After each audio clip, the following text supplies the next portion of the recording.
Hello everybody, welcome to another paint and hangout where I am doing sort of the last little stretch of my Dweg Home faction for an event coming up this week where I'm going to be kind of wrapping up the basing. I went on a big bender, got a ton of work in on these guys, so now it's just coming down to the finishing touches. Harold of Manway, hey buddy, how you doing? Thank you so much. Everyone, I want to shout out this guy, Harold of Manway. Printed off some movement trays and stuff like that for me. I'm very excited. I haven't gotten them in yet. Obviously, it's a holiday here in the States, but very excited for those suckers.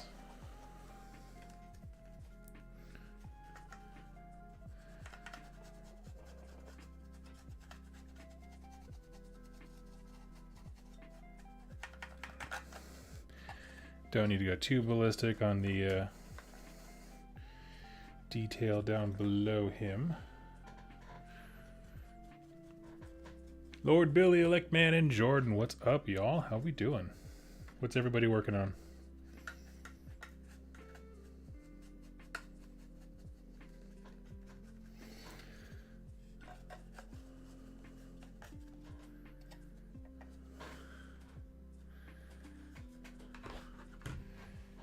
Okay, well, we got the big brush.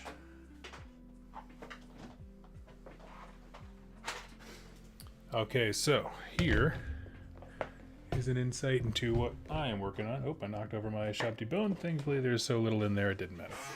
All right. So, I got one big 6-stand block of Flame Berserkers, one thing of Initiates, and one thing of Incarnates. Let's grab these boys first.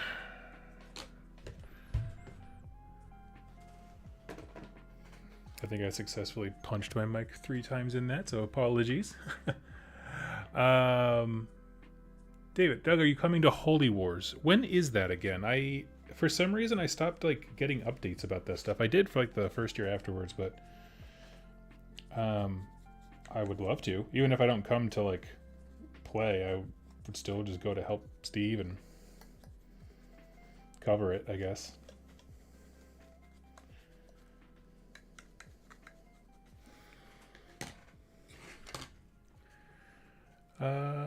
You're welcome, Doug. So glad to help you out.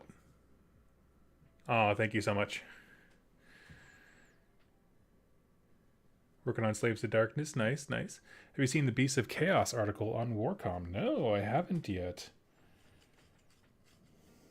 I've been doing...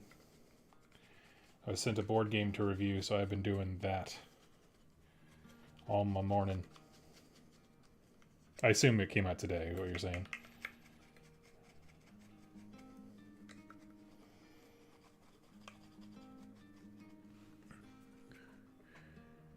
January 28th and 29th. No, I had no plans to go, and I'm not sure if I can. Unfortunately. I don't know why I didn't get information about that. That's a real bummer. Because I would have liked to, because honestly, I just busted out my bone splitters yesterday for the first time in a long time. I was just like, man, I miss these guys. I am running a small local tournament. I posted this on my community page. Running a small local event. Some people were kind enough to volunteer their time to play test the pack that was made for the Youngbloods event at Adepticon.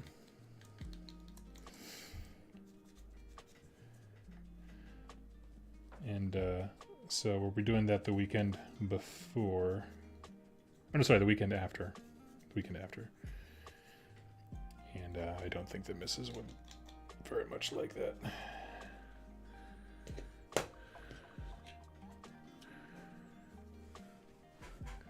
Those flame effects are cool. Oh, thank you. It's just contrast. Yep, do the whole thing in yellow. I like the... whatever it's called, the first contrast that was really dark yellow, not the end in yellow, but and just kind of build up from there with thinned out oranges and reds.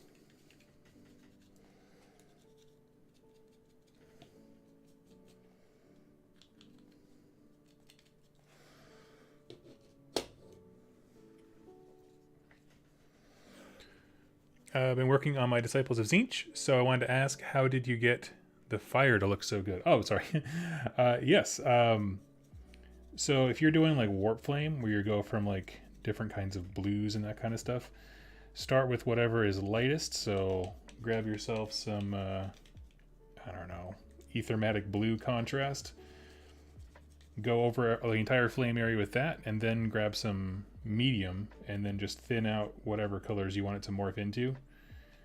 And as long as you put your layers down thin enough and stuff, it'll look just like that. That's what I did.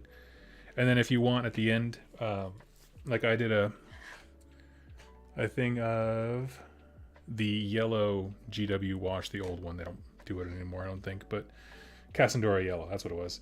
It just kind of mutes the red and the orange a little bit and kind of brings it together. But that's because I use a slightly darker yellow, so I want it to all kind of look gritty. But it does help.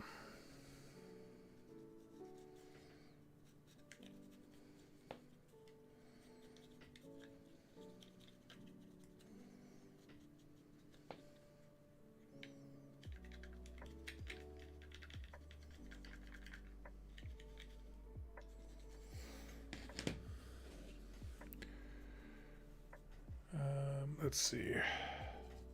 Yes, what is it? Saturday. My gosh, I like tracking my days so quickly. On Saturday, I met up with an awesome gentleman in the central Iowa area who he wanted to participate in the demo event that I'm running to help me get ready for running an event at ACON. And he did awesome. He brought out 1,000 points of Slaves to Darkness. Specifically, he wanted to play this all knights and cavalry list. So he had a lord on steed, and he had 2 units of Chaos Knights, 1 unit of Varangard, which I did not know could fit into a 1,000 point list. And he had a particular form of order where he could run in charge, like whatever the sub-faction things are. He could run in charge. And so it was just like brutal. I mean, that's the Bone Splitters. They don't need run in charge. They can just walk across the board really easily. But it's a good ability, man, just for positioning's sake.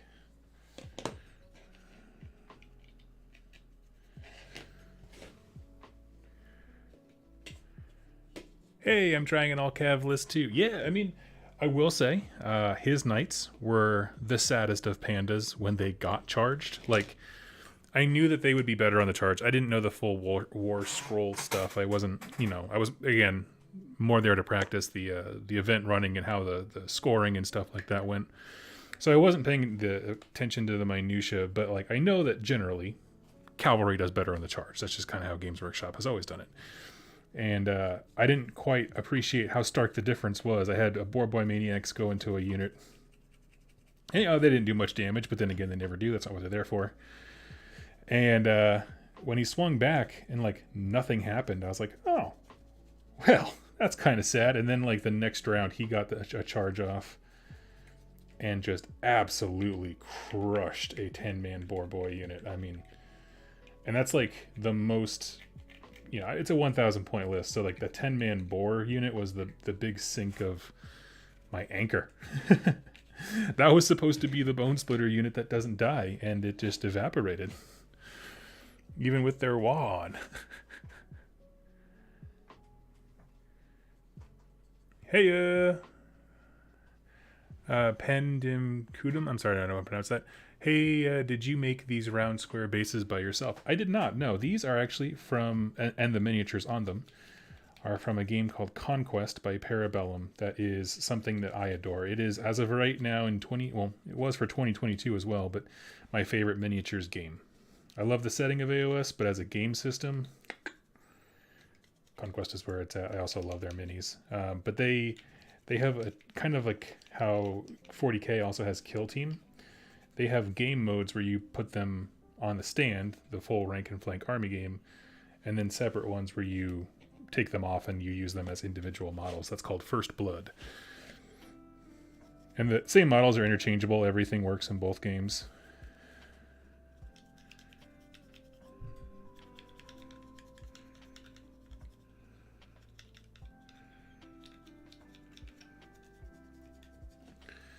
But yeah. Normally they would pop off, but because I built this Dwarf home army specifically for the full game, I went ahead and glued them down. Because I got tired of them kind of like shifting around on all the bases and stuff.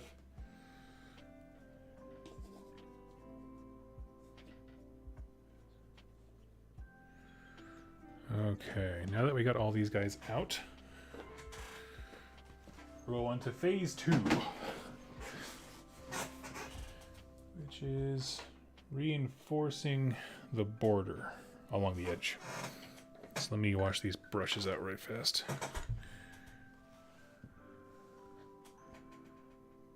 Hey, I broke out my Underworld starter and was looking over the rules again. It's just a lot to take in.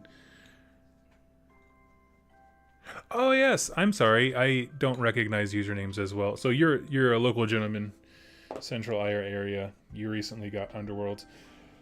I'll tell you what, we can play through that real quick. If you'd like, I'm more than welcome to. And if the chat doesn't mind, I believe they're 20s. They're no, they can't be 20s. I can't check right now, to be honest with you. They're all glued down. I was gonna pop one off, and I was like, no, unfortunately, I'm sorry, I can't do that right now. Let me see if I have any extra. Not readily accessible. Oh wait, here we go. Here we go. Here's a dude.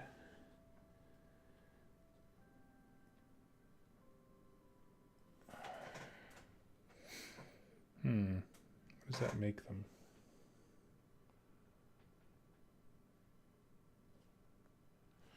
They're just over 1 square inch. Just like the slightest hair over a square inch.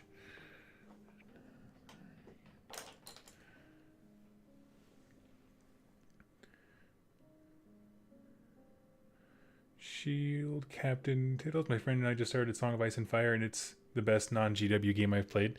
I have heard that. I have zero interest or love for the setting, which is the only reason that I kind of checked out this over that. But the compliments I hear of that game are the same that I hear of Conquest, mainly that it's a very smooth rule set, and it seems to be a really nice company in terms of support and making sure the game functions well and stuff like that. I think they're a Cool Mini or Not brand, right? I've never backed one of their things, so I don't quite know how they are business practice wise. Hey Doug, how's the channel going? I'll be honest, it has slowed down with a lot of family stuff just over the last... 2022 was a brutal year, and it hurt the channel quite a bit, just in terms of we lost family and had medical emergencies and all kinds of stuff. So I'm trying to get back into it. The hardest part is breaking through that feeling of like I should always be like, instead of approaching a situation with like, what can I do to make this better, of like stressing and freaking out over why it's so bad right now. It's like, well, I can't control that. Can't control when someone dies. That, stuff was just out of my hands, and so kind of this first stretch of 2023, I'm just kind of focusing on things that I like and reminding myself why I love doing this, and quite frankly trying to break negative thought loops.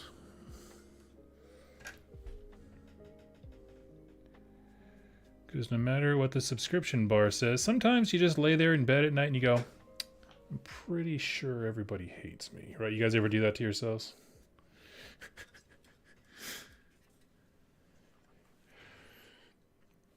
But Doug is doing good. I'm actually getting back into gaming. Like, Saturday when I was playing AOS was the first time I had played AOS in a very long time. But also, what was I going to say? The first time I played any kind of game since Christmas season. So that was nice to, I don't know, just roll dice, you know? Just roll dice and talk about orcs being dumb.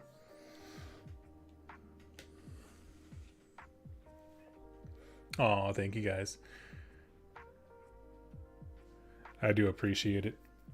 Let me ask you this, Bahamut, I think is how you pronounce that. If it would help you, I can load up the Underworlds video game and we can walk through how it works. Like, because the game plays exactly the same online. I mean, I know there's like some new features and stuff, but it's largely the same. So if you were struggling with Underworlds, I'm not going to say you come to the right place because I am in no way an expert on that game. I can't keep up with it in terms of the card releases, but I do know stuff about things.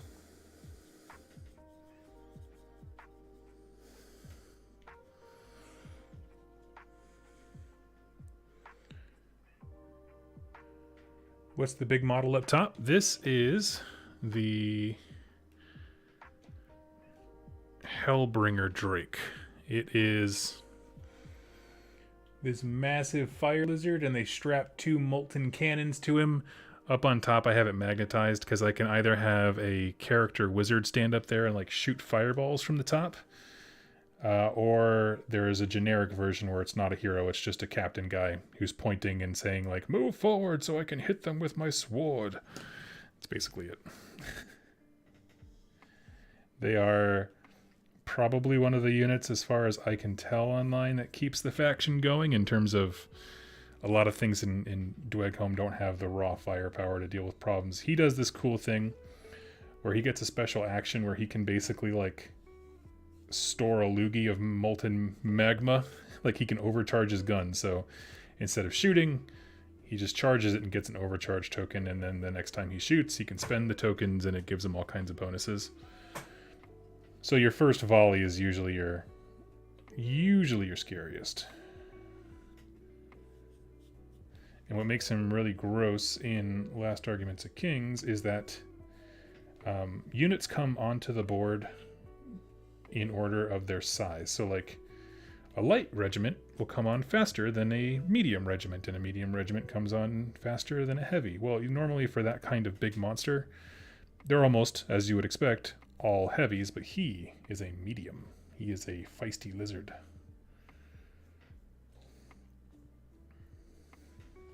Which means that he gets on the board and starts contributing much sooner than people are normally ready for monsters.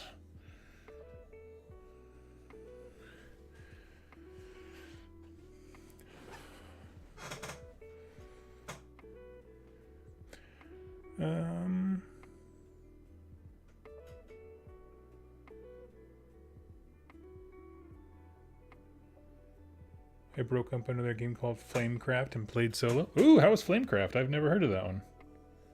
I am always into learning.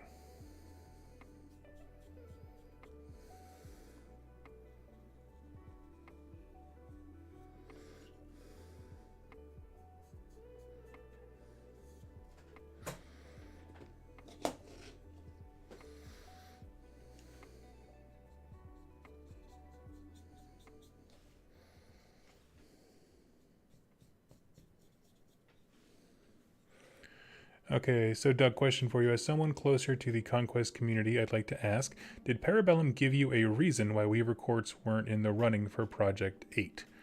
They had a preview model. So my understanding, no, they did not specifically tell me, but from what I understand, so that's, put that out there that this is all take with a grain of salt.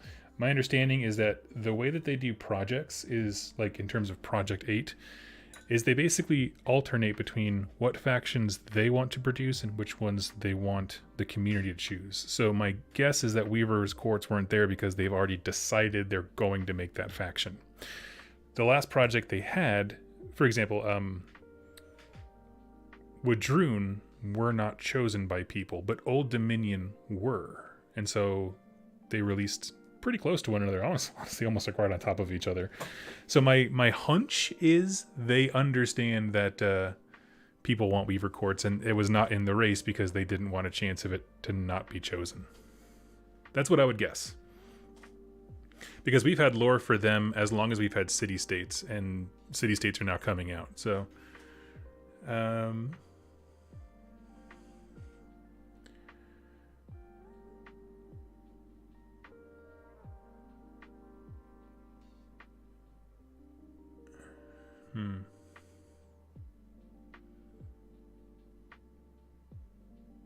Oh, no, I haven't seen a public release. That's just the things that I've put together based upon how the previous event stuff went down. And, you know, sometimes there's not options for stuff. That it's just because they either have a vision for it that can't be realized quite yet, and so they don't want to put themselves up to the task, or they know it's coming anyway.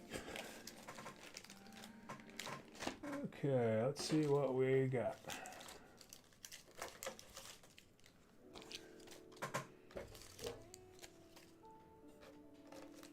If you're thinking to yourself, Doug, are you just going to randomly glue a whole bunch of stupid plants down? The answer is yes, I am. Really, I just want contrasting colors. No more oranges, no more reds. I'll take a pink. That looks cool. I'll do white flowers. Some purple. Nice. If you are ever interested in anything I'm using, these are obviously some Army Painter with the packaging and all. These I got at a local craft store. Tiny wood sticks for modeling. The rest of this comes from Gamergrass.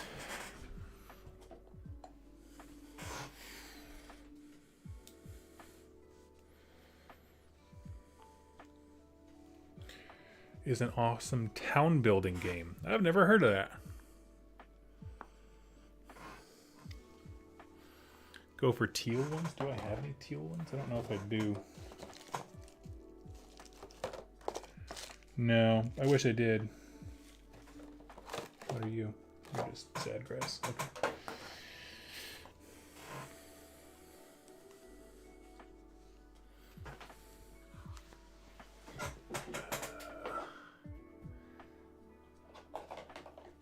Yeah, I get you. Honestly, I feel like every international corporation leaves me scratching my head at some point. This is just theirs.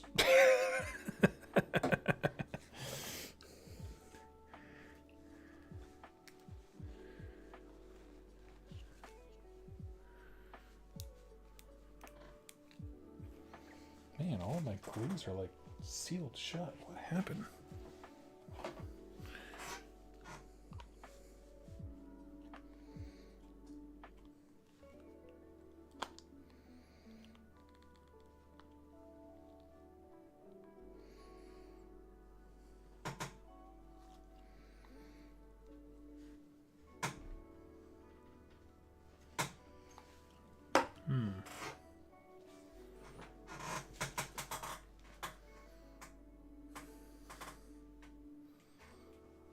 Give me a second. Still trying to problem solve the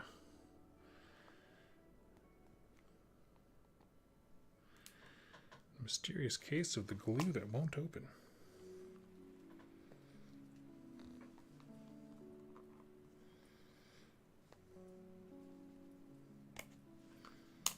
Ah.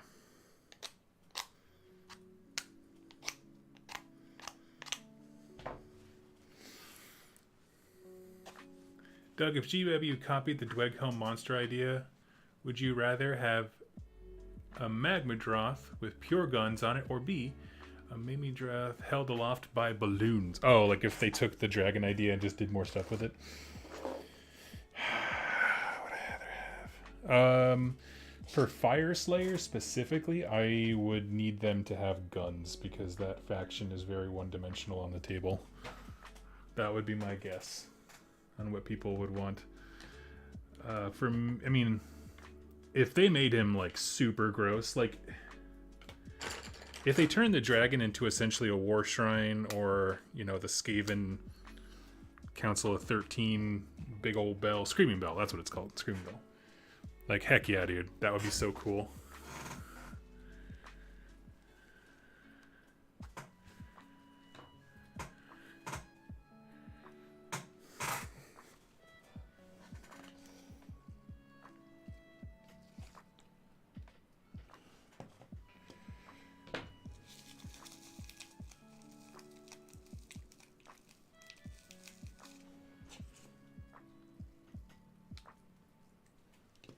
Just throwing on. I'm just gonna throw 1 or 2 little things of grass on each. We're just trying to break up the basing, not you know, I'm not trying to make a whole stinking world here.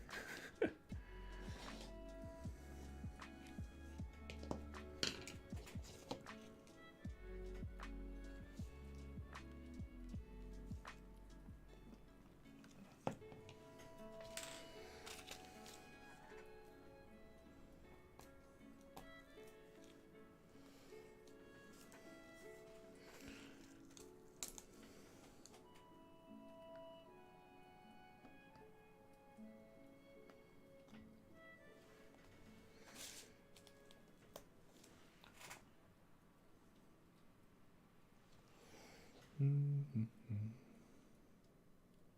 we go.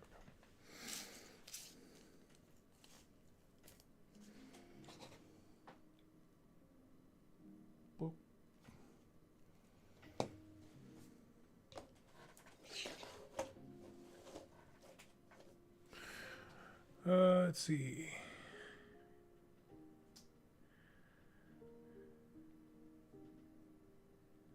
Makes me happy to see you guys chat with each other. It really does. You have no idea. It makes me happy.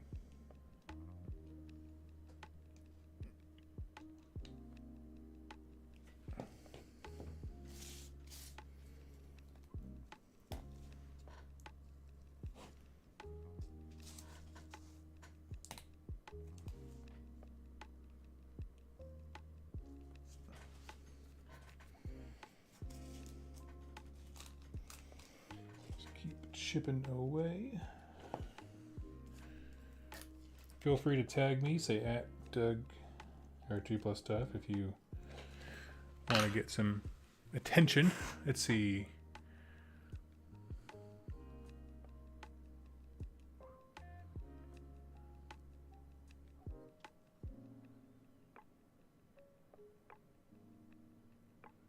Have I played Tea Dragons? No, I don't think I have. Tea Dragons. Tea Dragons. That does not ring a bell. Boom. Here we are. We got some fully finished my dudes. That feels real good, I won't lie. Just getting crap off my plate.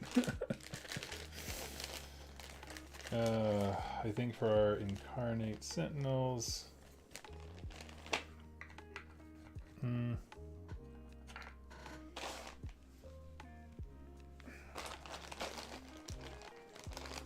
these sticks seem too big. He has these little baby legs, and it's like I can't even reasonably expect anyone looking at this model to think that he could jump over it. Baby legs, take regular legs, go out, kick some butt.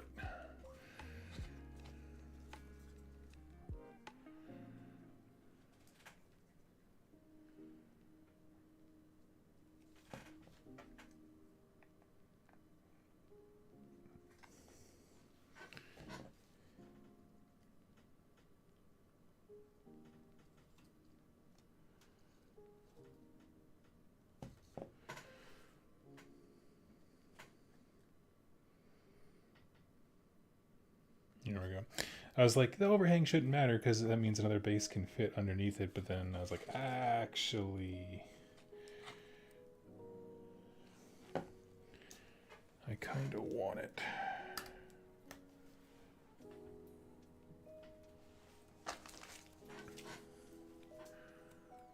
Sorry, I caused tangents. No, you're good, dude. You're good. I love it. It makes me happy when I see people chatting in my chat box because I don't know. I guess to me it's like, yay, we made a community. It's not a Nazi den of sin. Okay. Maybe there's hope for the internet yet.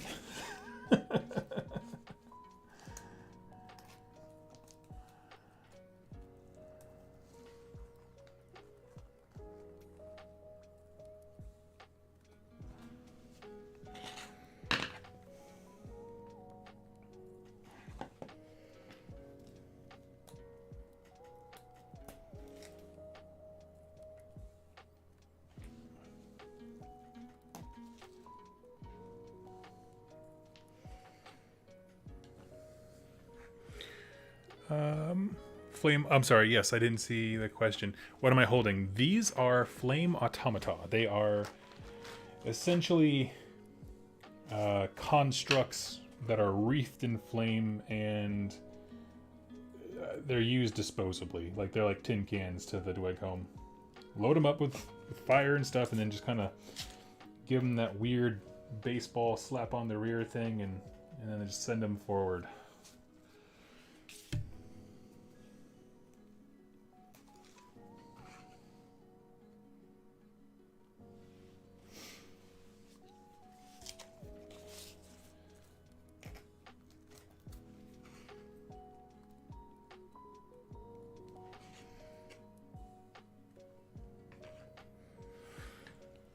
Can I hold them up? Yes. Here's one with no glue on it. You can see they're kind of these hunched over mechanomen, and they have like these little skull points on them, and so the idea is in motion fire is coming out of them. I got these pre-built, so I didn't have a say in like how the arms went, but if you look on their site, they have some more accurately posed ones where it looks like the arm's kind of more going forward, so it looks like the fire's coming out of it. But yeah.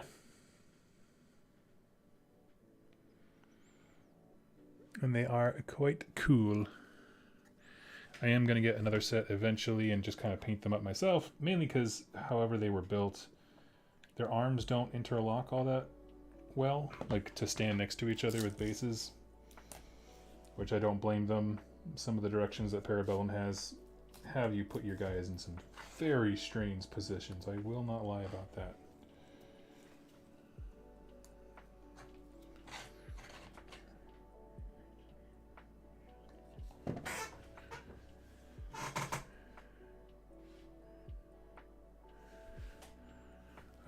So they look cool. Oh, thank you. Yeah, they almost have, if you're familiar with the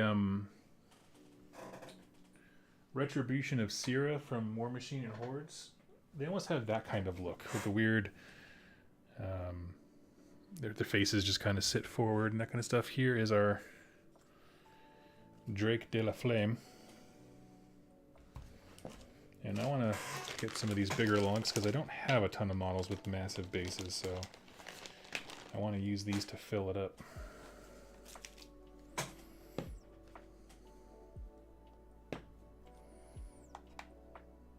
Here we go.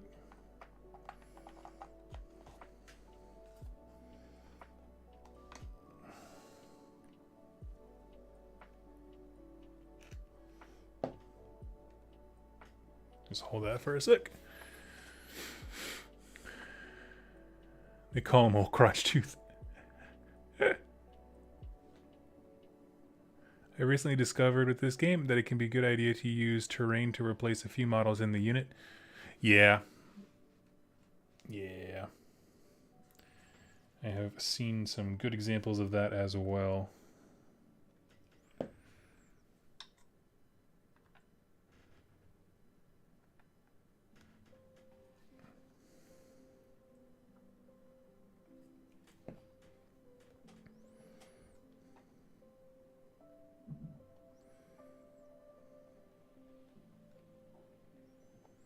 I'm just kind of picking some random spots. And we're going to throw some flowers down all over the place.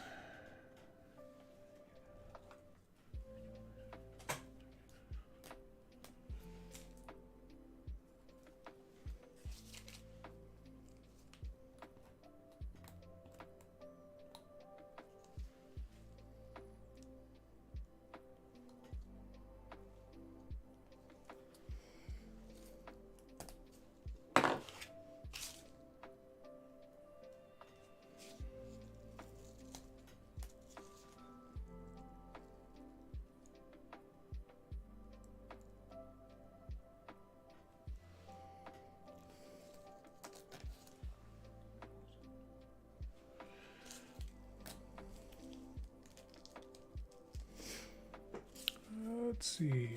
It's not AOS. No, it is not Age of Sigmar. This is Conquest by Parabellum.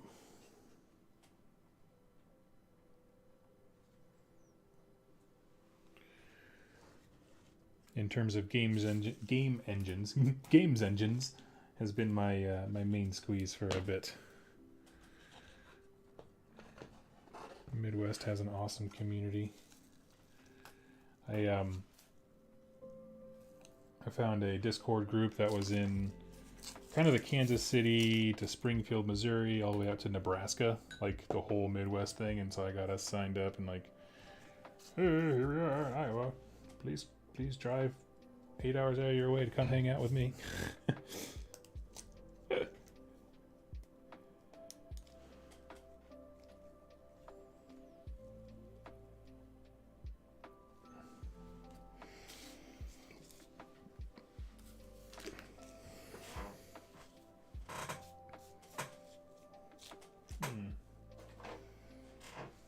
More of those blue ones. Let's do that. Cool. Is it a rank and file game? It is, yes. Yes. Essentially, it's 2 games in one.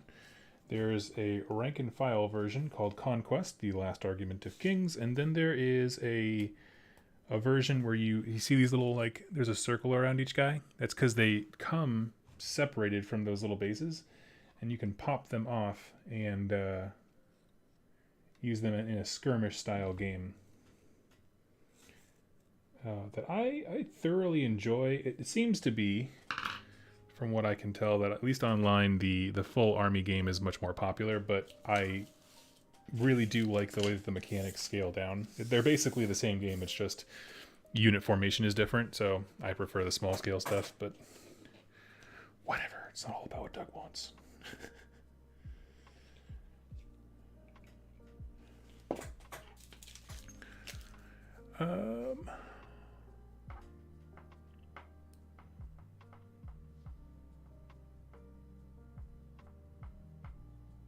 Where is this tournament? I want to get into Conquest, but there isn't any in my immediate area. This one is going to be in Cedar Rapids, Iowa, at a store called First Turn Games, which is probably my favorite store that's semi-local to me.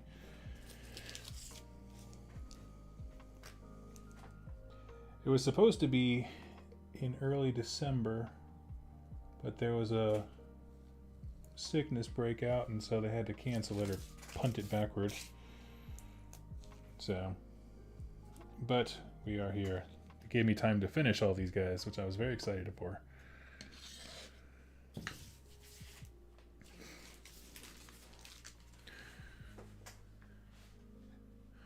It has almost no battle reports on YouTube. Needs more. Yeah. Electman, do you know if there are any basing bits that look like roses? I think a garden of rose brambles would look cool. Let's see.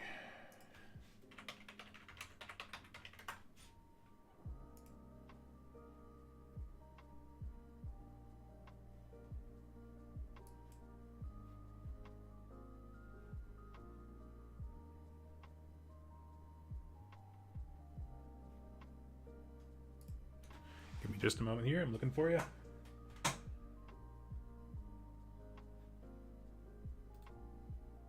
Well, there are. It depends on how detailed you need them to be, because if they are to scale, then these red flowers can act as roses. You know what I mean? Like, to scale with the model. If you're asking for, like, individual plastic bits that are roses, that would to scale be much larger than what they should be. That I don't have any leads on.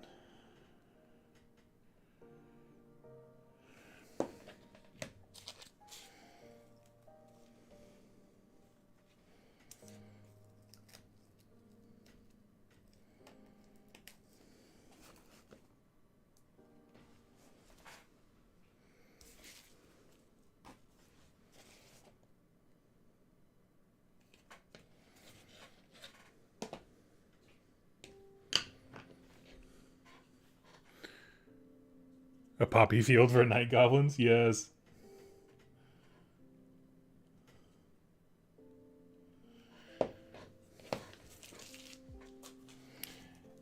But yeah, hope that helps. I'm not sure if it's quite what you're looking for, but yeah, if you mean like the sculpted roses like GW has on a bunch of their Night Haunt stuff, I know that they have like a vines and flowers kit, don't they? Or am I just making that up? You like how I started that sentence with confidence and then was like, they have that, right?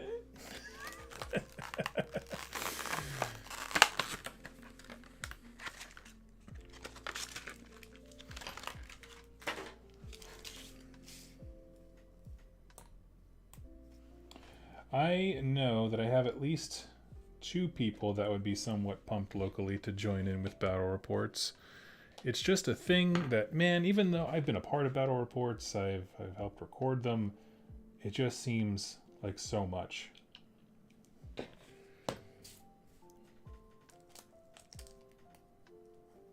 And like people, it's kind of hard to explain. The way that you play on camera when you're being recorded, it doesn't feel the same as when you do it in your buddy's garage. And so, I don't know if I'm ready to introduce that level of vitriol in my life.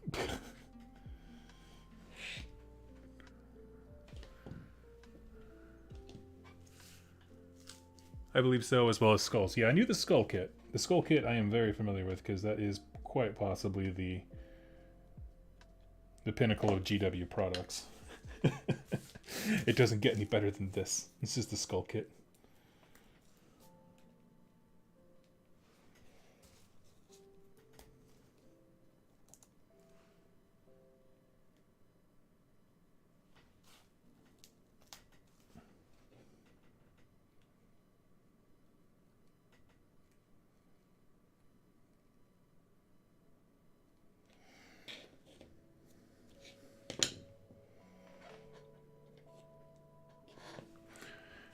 GW has vines, but not the big... Oh, I see what you're saying. Yes. Yeah. Do those sticker grass things ever fall off the base? So I have never tried just applying like the actual sticker thing. I always put down just a little dot of super glue. That's mainly because I know that I am very hard on my models, and these will be used in demos, and I don't want anyone ever to freak out if anything falls off or breaks. I have never tried just the adhesive that comes on there, though.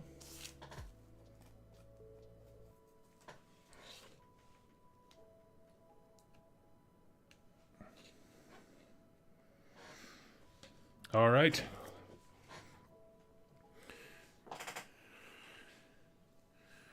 So that's those guys. How many points is the tournament? It is a 2,000 point list thing, which I'll be honest, for Conquest, my favorite point value is 1,500. It's a good size for learning games. You get enough points for dudes, but not enough that you can, like, you know, min-maxers can over buff every warband to be like gross out the nose. And I think they work out pretty well.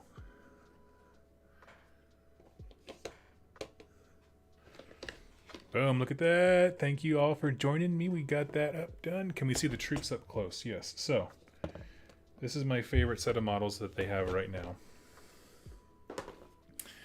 And remind you, I glued mine down. All of these guys come off, and you can do whatever you want with them. But essentially, you have this interlocking shield setup.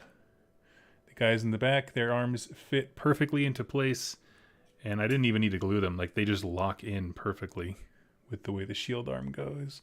You can't quite see it here. It's really faded. I'm trying to make it... I'm going to do some more weathering on these guys eventually. I want the shields to look like yellow, but like a beat to hell kind of yellow.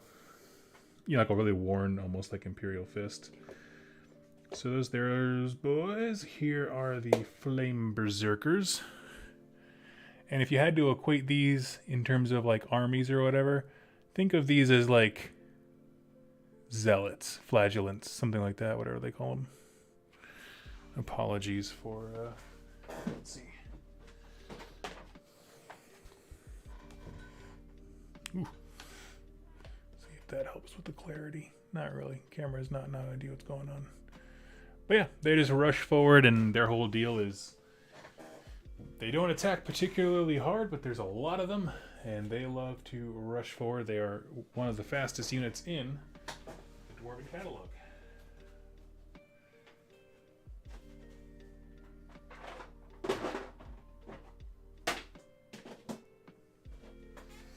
Now, round 2.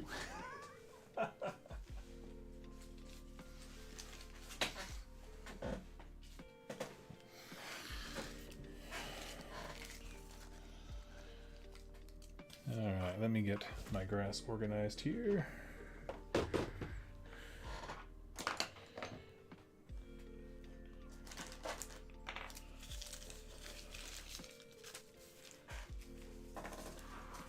I'm going to throw the grass back into my bin. Now you'll notice that in the last batch there were a lot of warm colors, yellows, oranges, that kind of thing, particularly yellows. In this one, I'll explain in a second, Lord Billy. In this one, I wanted each warband to have its own personality. So the Sorcerer Lord, who is kind of the real meat of the damage dealing, his is blue. Because when a fire gets hot enough, there's that little blue kernel of flame. The overwhelming amount of fire is yellow because it emits that much light, and that is why all of my basic massive troop infantry units are yellow. And then right in the middle, I'm going to have a Rag, my leader, like the Jarl of their house kind of deal. And his is going to be orange. So as the army deploys and moves forward, they look like fire on the field. Whipping flames out there first, and then the hold Rag, and then the blue flame in the center. That's the thought.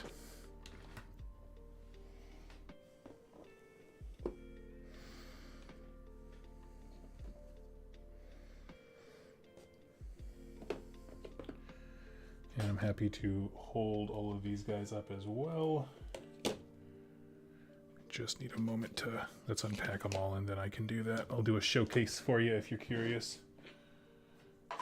But yes, Conquest Dwarves are amazing. Here's a shot for you. They are dwarves with magma cannons mounted to their shoulder. And they act as both an offense and defense. So they walk up, and they're one of the few shooting units that has shield, like the rules shield, in addition to shooting, meaning they can just walk up and go onto an objective and dare your opponent to come take them. And they're not bad. Like, they're not bad at all.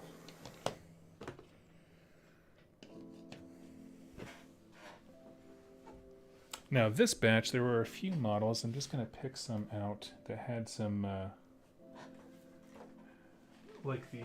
used a different type of super glue, and so it went down into the cracks a little bit strangely. So some of them have this kind of white hue. So I'm going to get some Wildwood contrast that I definitely own somewhere. Ha!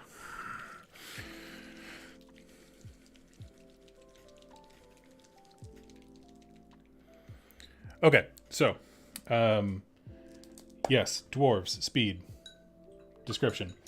So dwarves in this game are exceptionally slow, like they are in all games. That's just the classic dwarf thing. However, their religious leader, the guy, his name is an Ardent Karawa, basically has a way of marshaling his particular warband to go to extreme speeds. Like, they can get up there real high.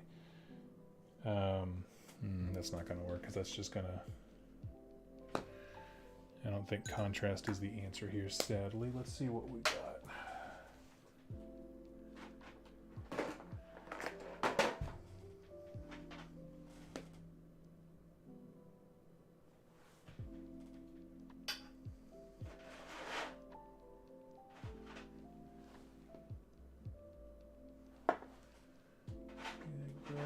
Looking for something that sort of matches. Oh, wait, what out? That works. Steel Legion face is perfect. I was just looking for something to kind of mask up the colors. I'm going to dry brush it all over with Ushabti Bone to make it match better, but I need something to cover up those white parts, and this will work just fine. Let's just thin it way down.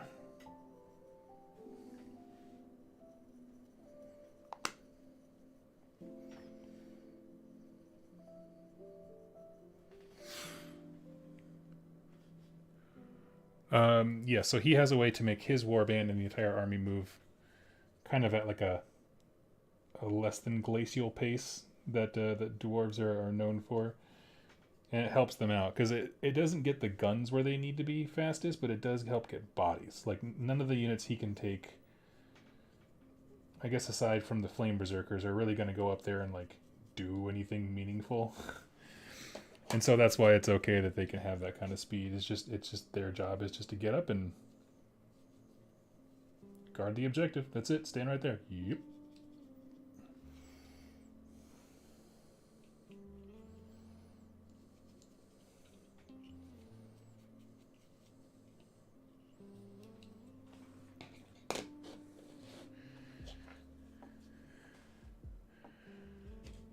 Regular humans in the game are the size of Stormcast. Yes, that is a fantastic comparison. I mean, heck, these are dwarves, and they're not too far short when it comes to comparing them to Stormcast.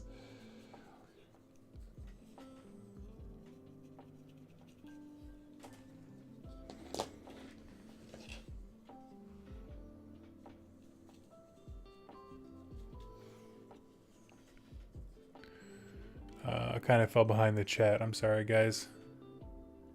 If I missed your question, please just go ahead and ask it again, but I'm just going to keep chipping away here. This was my bad because I didn't test the kind of glue and it just kind of frosted over, which is a real bummer.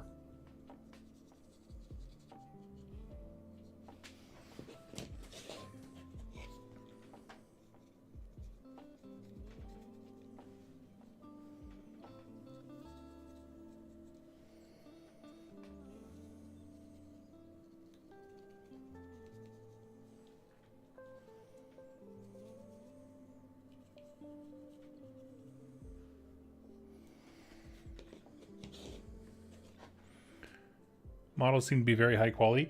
I will say, yes, they, as a company, have been around for maybe like 3 or 4 years now, you know, depending on when they started actually launching product. But they didn't do a Kickstarter, which already puts them in a special class of like, oh, you could just make a game. Wow, that's crazy awesome. So there's no Kickstarter, but those early sculpts that they did, they do leave a bit to be desired, and they've been going through and kind of refreshing the line as they can. So there are some rough ones, is my point, but anything that they've come out with in the last, like, year and a half, the Wadroon, the Old Dominion, the city-states that they previewed, any of the kits for various factions, like, those are just ones that are entire armies that came out, but any of the kits that came out in this last, I would say, year and a half have been absolutely stunning in terms of the quality, and not just of the plastics, but of the sculpts and posing. And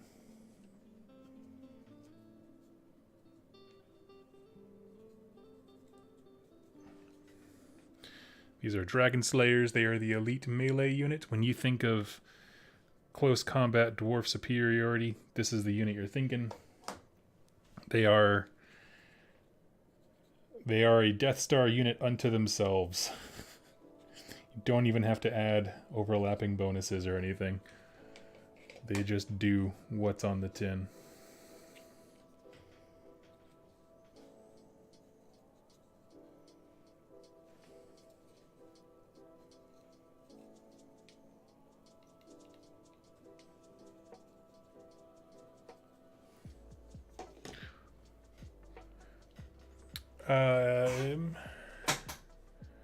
Robin, do you have a P.O. box? Got a pile of gaming loot lurking around I wish to send to you. Oh, I'm gonna get one. If you wouldn't mind, if you go to the About Me tab on the front page of my site here on YouTube, it has my email. If you wouldn't mind, I'd rather send it that way than, you know, give out a P.O. box information to everyone under the moon. But if you want to tell me what it is, just because I already have so much stuff, just so I know what to expect, and if I can use any of it for content, that would be immensely appreciated. But stuff for stuff's sake is not my jam. If you've been a long-time viewer, you know I purge armies just because I'm tired of looking at the same thing for too long. Never mind storing it all. I did give my buddy Rob a fake heart attack the other day. I was just like, so I was staring at my Dweg home, and he thought I meant like to sell them, and I was more thinking like I want to rebase them or something like that. He was like, "Come on."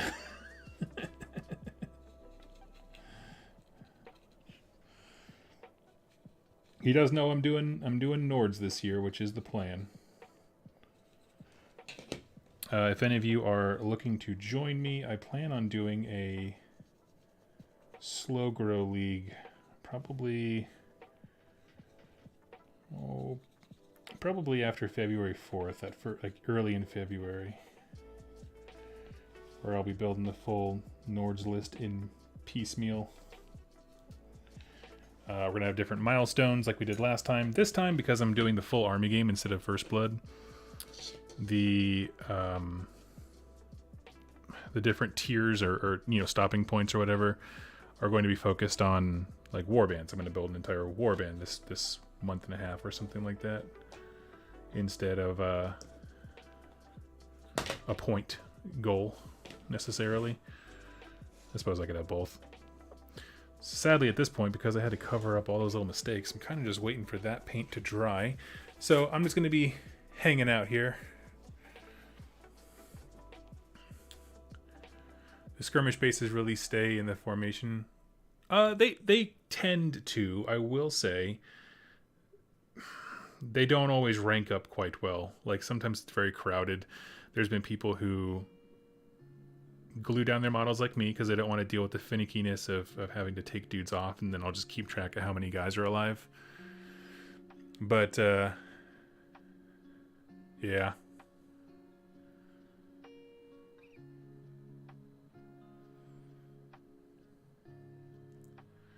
Casman, oh hey, how's it going? Hey Doug, got to see you streaming again. Oh, thank you. Yeah, it feels good to be back. Things are kind of settling down. Verathorn, do you think you will do anything fancy with the stands on something eventually? I was able to put an army on a full beach scene. For the Dweg home, I'm keeping it pretty simple. This army, honestly, the main reason I haven't gotten rid of it yet is because I want to have a second army for a demo. So like, these are not my main thing. Now that I'm more comfortable with the game system, I'm going to approach my second army a little bit differently in terms of design and how I choose what units to expand and stuff. So that being said, I don't have any plans to get rid of them. But I also I have a cap on how much I actually care about investing in them too. You gotta just, only so much time, and I'd rather spend that time working on the Nordices.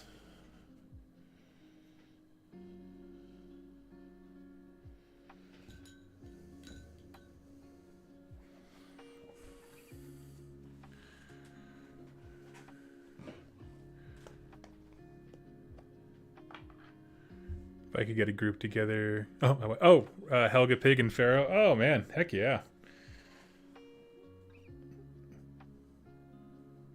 I did make an assumption there. Robin is a male and female name, so please let me know what I'm saying, who I'm talking to. But yeah, I would definitely paint those up. I don't know what I would use them for. That is a new Beast of Chaos book coming out. Oh man. Enough to make a gorgeous AOS unit with your orc boars. Oh, interesting. That could be a cool kit bash. I don't have any plans to get rid of them. They are so gone. Yeah. Let's be honest. No one is long for Doug's world if you're a model. Unless you're a skirmish game. Skirmish games, I tend to not get rid of stuff. I have a ton of Warcry, even though I rarely get a chance to play it.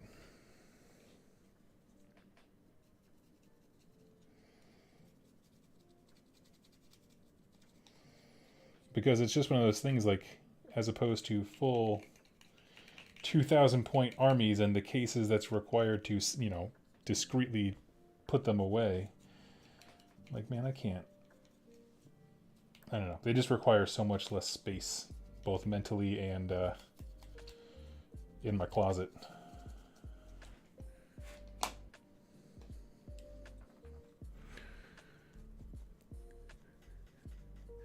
Oh, here's another basing question. I kind of wanted to do desert with crystals for my Spire army. I got some Green Stuff World crystals. Any advice on how to handle that idea?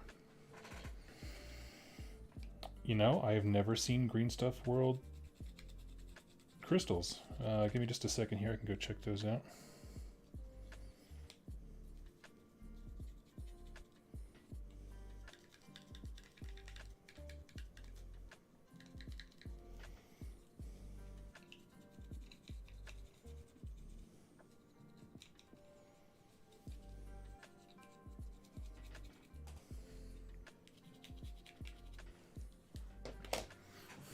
Let's see.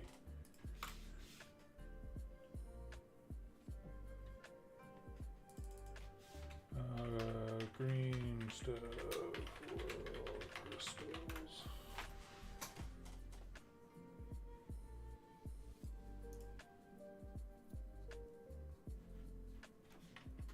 Is it these kind? The little green, I mean, whatever color you want, but these little tiny crystals? Pardon me, got the hiccups, everybody. I got the red ones if you need more specific. Okay. No, that's fine. The color is irrelevant. I was trying to get a sense of what they look like.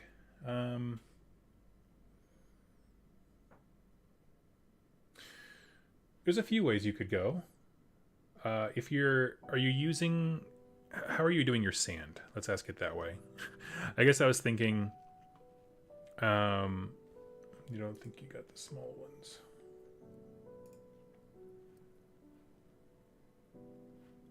I see.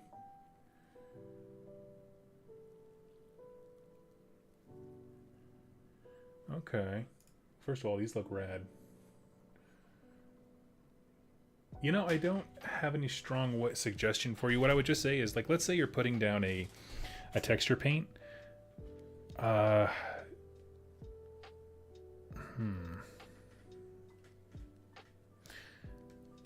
I don't know, because here's my initial thought. Right? My initial thought was put your texture paint down and then put the crystal down into it, so that way it kind of like bows down the dirt a little bit, looks like it belongs there. But then you would probably want to do some painting or dry brushing.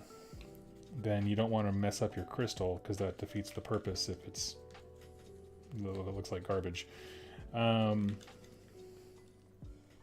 I don't have a strong. Does anybody have a strong suggestion here? How would you do deserts with crystals? I mean, you could always go the classic route of what I just did, which is just sit there and dollop a glue and put them wherever you want them. And there is absolutely nothing wrong with it.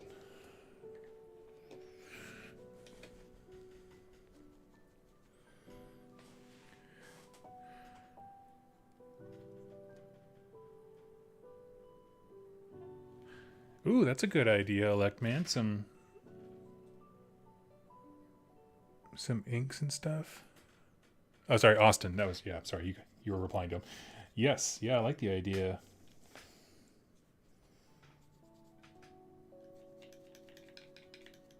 Just throwing in a dash of a glow. That is a Vince Ventrella tip as well. He always told me is if you give a wash or something like that, to where plants make base with the floor of whatever you're doing, you know, jungle, swamp, whatever. It helps them blend right in. The only reason I'm not doing it on these guys is because they're not my parade level army that I'm working on, so they don't get that treatment. As Harold of Manway pointed out, these guys are not long for this world.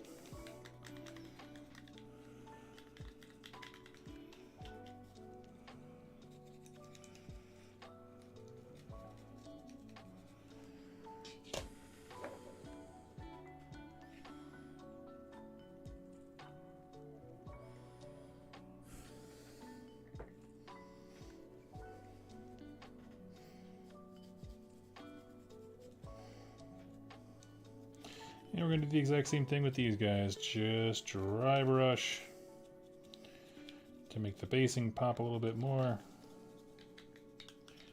And shellac some plants on them to make it look like we're wandering through this rose garden on the way to conquest and glory.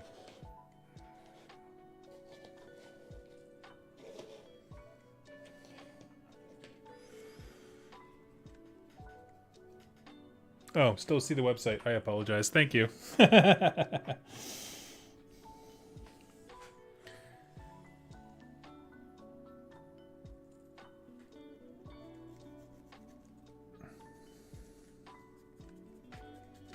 you could get a cool look if you washed them with white paint.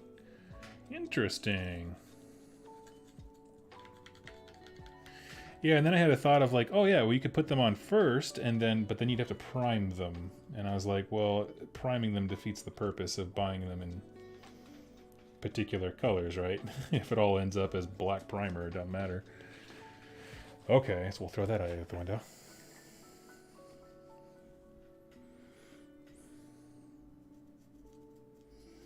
Yeah, the only Green Stuff World thing I've ever bought, and that has been the roller pin for basing that I did for my Maggotkin when I was trying to do wooden plank bases. And I did the full army and then realized I hate doing this, and I never want to expand the army because I actively hate rolling bases out. And that's the day the Maggotkin died in my heart. Because I went, yeah, that was my excuse. I went too alpha and I made an army that was too good looking. That was the problem, everybody. I wanted to leave some trophies for the rest of you.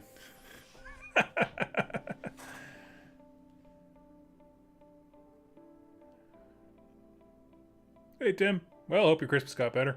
Casman animations, you could wet fit them, press them in the texture and then remove. Oh, yeah, that's a good idea, too.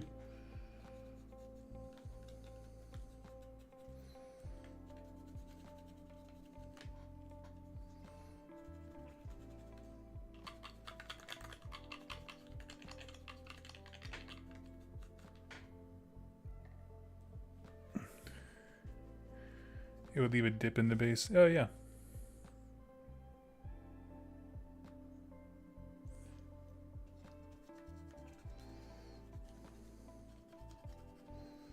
Yeah, there's a lot of ways to approach it. I guess it depends on kind of how you want or how you see the crystals being there. Like, if a thing exploded in the sky and they all landed gently upon the ground, that's one thing. If an earthquake happens and the crystals rupture up from the earth, I might base that differently. So let me ask you that. How'd the crystals get there?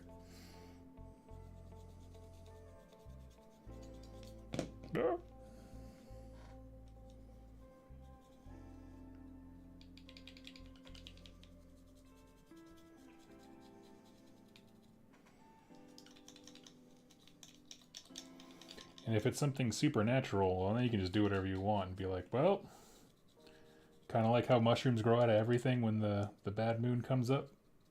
Guess what, losers? It's crystal hour.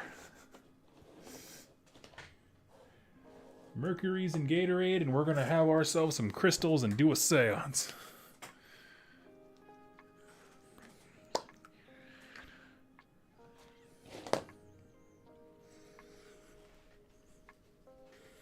It would be awesome for my zine charmy, like the sprout up everywhere as the army grows. Ooh, that'd be cool.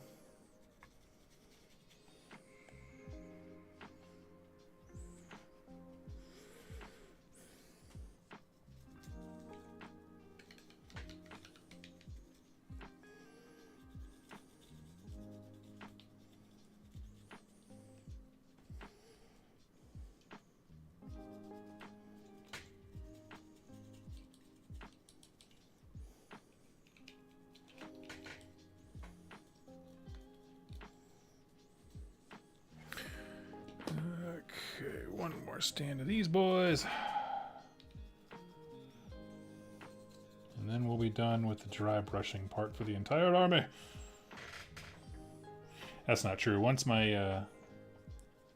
So the thing that Harold of Manway helped me 3D print was some movement trays for these guys, where basically it's like a stand that can hold three... Sorry, it's a movement tray that holds 3 of these stands wide. And then in addition to that, there are some hero trays where in Conquest, normally the hero would just be like in the furthermost forward left empty spot on these little 4-spot bases, but there was a file online for creating just these little stands in the same size, but they have a big open space in the center, so that way your hero can like be in the center. I don't know. It looks a lot better in my opinion.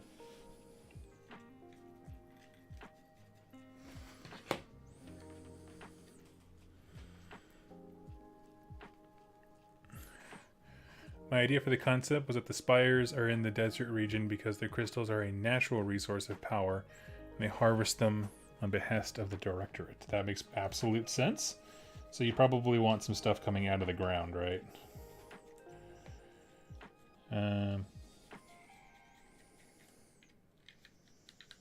Because if that's that are naturally occurring, yeah.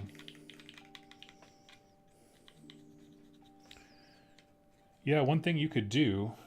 I like the idea of putting the color around the outside. That was a great shout out. Just to give them the sense of glowing. Hey, what's up, Bill? Are the army starter boxes enough points to play a normal game? Joseph, can you help me out? Which game system are you talking about? Are you talking about Conquest because that's what I'm painting, or are you talking about something else? Because I cover a bunch of games on the channel, and people kind of ask questions about whatever they want. Because I'm just going to go ahead and say that GW starter boxes and Parabellums are very different in terms of their value for starter players.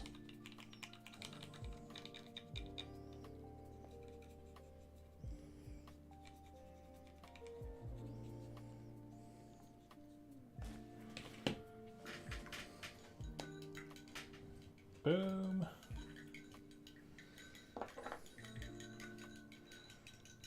For Conquest. Okay, let me see here. Let me pull up. We'll go to the list builder here. I don't know if you guys can see this well enough, but for the hero stand of these guys, I gave one guy a little heart tattoo on his arm, and I love him. Okay.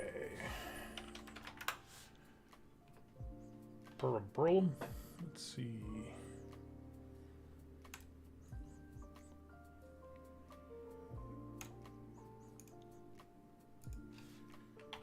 So let's go over here.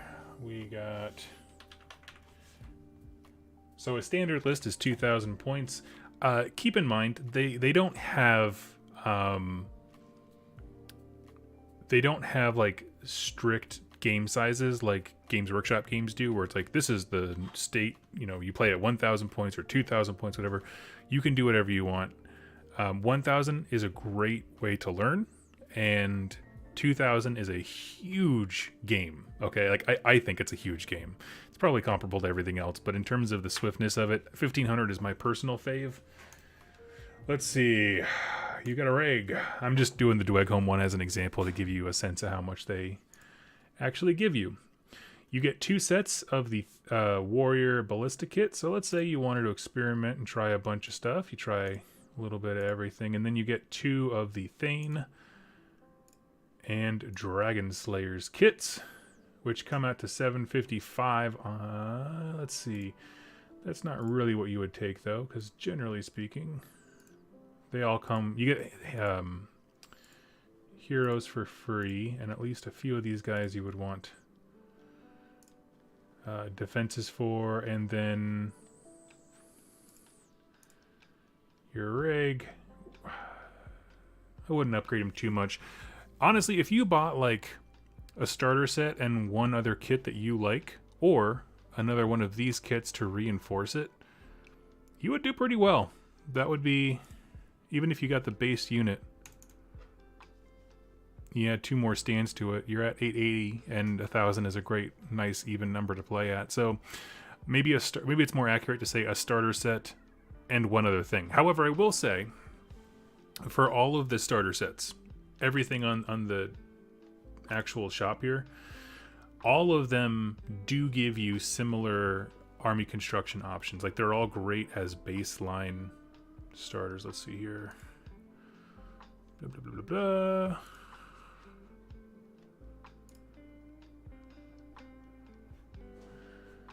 Oh, do they not have the starter sets? Oh, here we are. Yep.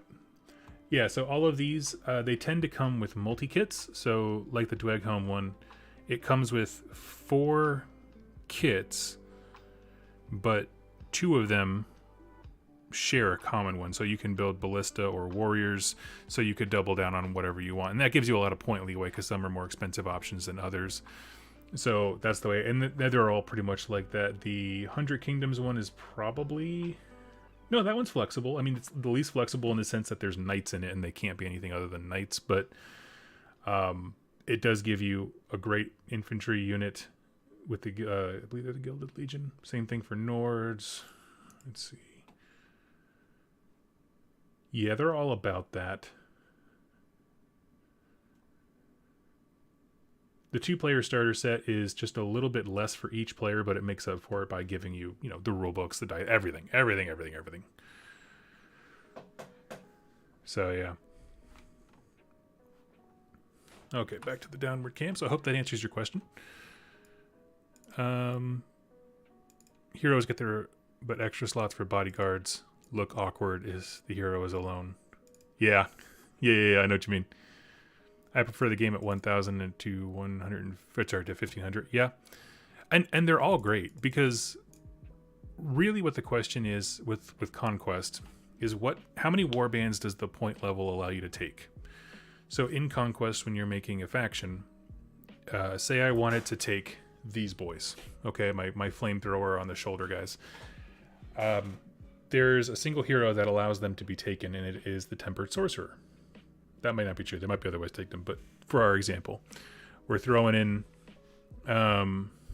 with our Fire Sorcerer. So now I can take these guys, and you have to pick and choose what warbands, meaning what hero and what are they leading. And so the way to throttle that is your points. So for example, in a 1,000 point game, you're only going to see 1 to 2 warbands at all. And 2 can be a stretch. 3 would be ridiculous, or corner case like the Mimetic Assassin for Spire is very cheap because he's meant to just be a missile. He's got his own thing going, but generally that's how you throttle how many warbands there is, and therefore how many units and how many upgrades and stuff is the point. I think 2,000 is a bit too long for my tastes. I like 1,500, but 1,000 is fun. Like 1,000 is fun to get just one warband that's just dudes for being a meat shield, one warband that's whatever your heavy hitter is, whether it's strong melee, shooting, magic, whatever. It just works. Like, it's just great. How many points is a typical game of First Blood? I think the list builder auto puts in 800, which sounds about right. 800 is, again, about 2 warbands because they function, well, you only get 1 warband with 1 leader, but they kind of function similarly in terms of how many groups of units you can take. Where did I put? Black. Here we go. We're going to go back around all the bases again. Thank you so much, Olek Man. That was very kind of you, and thank you to everyone who helped out. I have been so encouraged by this paint stream. I'm glad I decided to do it because, I don't know, it made my heart happy to hear everyone chatting about games that they like. Had nothing to do with what I was doing. And it's like, oh, oh my god, it's community. Okay.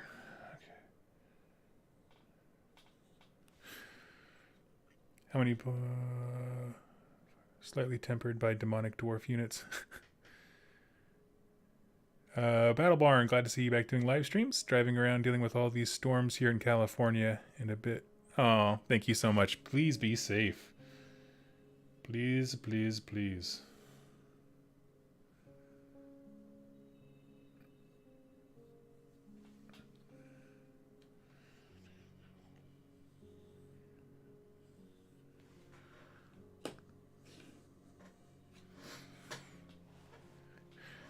Yes, and this is actually an officer, the guy with no shirt, and he's just like hoisting his flamethrower up. He's actually like an option you have to pay for, but he was too good of a model to pass up. So it's like, you know what, if I go to an event where it's WYSIWYG, I'll buy that guy. I don't care. I have yet to hear of any events that are like that. Obviously, they want you to use Parabellum models, but there are entries for things that don't yet have sculpts. So my understanding is you can probably, don't quote me, probably check with your TO first, but a lot of events let you take reasonable proxies, or 3D print your own stuff and just run with it.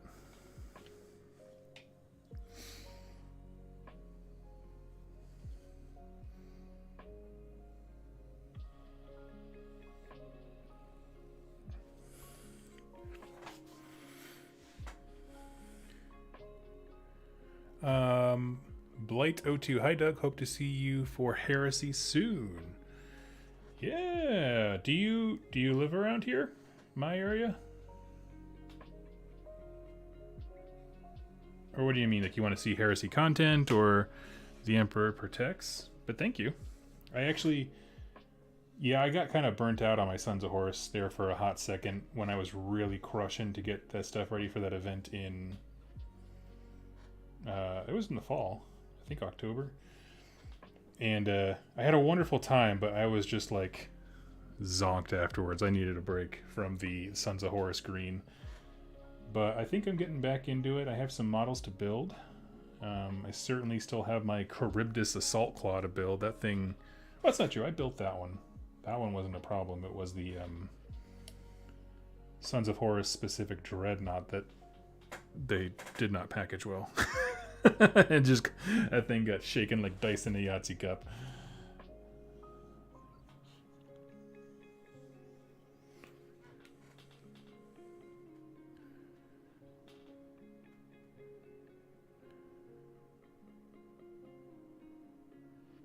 But I guess it's different. Oh, hey! Hey, buddy. Yeah! I would love to.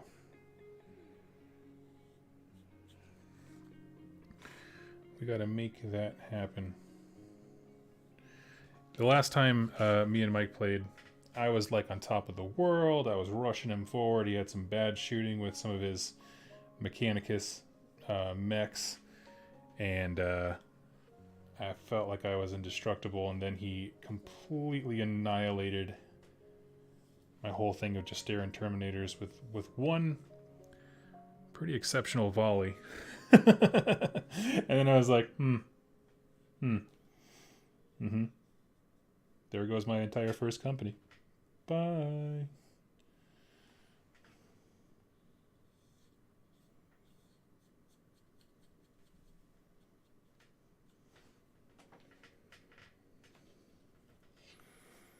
That's Forge World for you. Yes, exactly. I felt really bad at that Horus Heresy Weekender thing. Another guy, he brought a special hero so that his, I think Iron Hands or something could take the Automata. I'm not quite sure how it all wraps out. Horus Heresy is a very overwhelming game for me, so I tend to not do much in the way of like searching for options. I'm just like, what can the Sons of Horus do that requires the least amount of reading? Cool. And so I didn't know how it functioned, but he brought a whole bunch of those robots, and my Dread Knight just walked directly through them. Can't stop, won't stop. He B-smacked one to the side, shot one in the face with a multi-melta. It was pretty cool, I won't lie. Watching the Heresy community struggle with Dreadnoughts is a very interesting glimpse into wargaming, if you're not familiar. Essentially, in Horus Heresy, Dreadnoughts have come out on top as like the super winner of the edition, the current edition that they're in. Just in terms of game balance, they're just some of the best points that you can spend in terms of how hard they are to kill, what they do. They have a rule called Brutal, so when they can get into an enemy and just thrash it real hard. All these kinds of things. And they're very points efficient, and the problem is that everybody, legitimately, for perfectly valid lore reasons, love Dreadnoughts. Specifically Contemptors, which are probably my least favorite Dreadnought. I only have the one for Sons of Horus for that reason. But watching the game get bowed by or bowed down in terms of like bloat and stuff like that, the competitive scene bringing nothing, like just tons and tons of Dreadnoughts, as many as they can. It's been interesting. It's been interesting watching a community that is so hobby focused have to quickly learn how to self-regulate games. Like, so that everyone can come together and have a reasonable time. Take it easy, dude.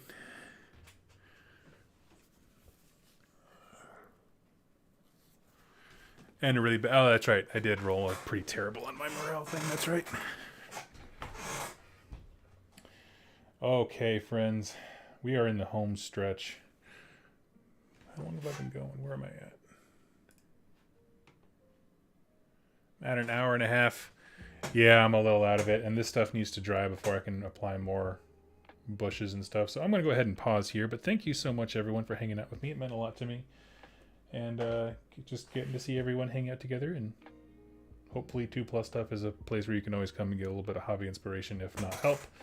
And let me know in the comments below how I can do better at that if you need it.